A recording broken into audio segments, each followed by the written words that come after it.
Donc la commune d'Ermont, depuis maintenant quelques années, a lancé un vaste programme de soutien scolaire. Et ce soutien scolaire se décline de plusieurs façons. La première, évidemment, c'est l'ensemble des structures associatives ou municipales qui ont pour but d'aider les enfants après l'école. La deuxième forme, c'est ce qui est fait à la sortie de classe dans les écoles mêmes. Et donc, c'était les études surveillées pendant longtemps. Mais maintenant, depuis quelques mois, donc, nous sommes passés aux études dirigées. Le principe des études dirigées, c'est qu'il y a une véritable aide qui est fournie, et la plupart du temps d'ailleurs par les enseignants eux-mêmes. Et l'objectif, c'est donc d'aider les enfants à préparer leurs devoirs, à les accompagner dans la connaissance. Et le système des études dirigées, c'est un système qui s'adresse à tous les enfants et qui a l'avantage d'être sans effet financier sur les familles, puisqu'il est au même prix, au même tarif que les études surveillées qui étaient pratiquées jusqu'à maintenant. Et puis la troisième étape, c'est celle que nous avons lancée il y a maintenant un an, qui est une opération tournée vers les enfants en très grande difficulté.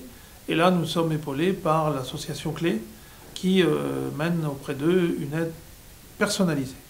Et nous allons bientôt lancer une quatrième étape, qui sera l'école de la deuxième chance en direction des jeunes en grande difficulté, en exclusion scolaire, de 14 à 17 ans. J'assure l'étude ici à l'école Jean Jaurès depuis 20 ans maintenant, depuis mon arrivée.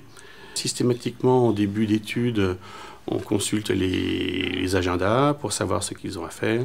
On appose un petit paraphe ou un vu à côté de ce qui a été fait. Donc les enfants savent ce qu'il leur reste à faire. Les parents voient le soir ce qui a été fait, ce qui éventuellement reste à faire.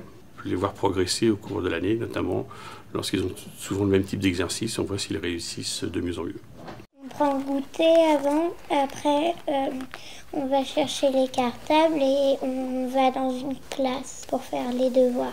Il y a aussi des leçons à apprendre, comme des poésies. Et les leçons, on doit les réciter devant Madame Lefebvre ou Monsieur le directeur, enfin celui qui nous fait l'étude.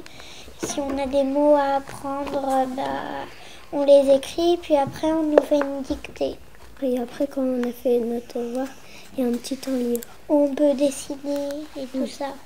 En fait, parfois, on a le temps de faire tous nos devoirs. Et parfois, on n'a pas le temps, du coup, on les récite dans notre maison. On arrive à faire au moins la moitié des devoirs. Ça fait 1 an maintenant que l'étude dirigée est en place. Donc, un bilan sera fait avec les enfants et les intervenants dans chaque groupe scolaire, pour voir ce qui est à améliorer et ce qui fonctionne bien, en vue de l'année prochaine.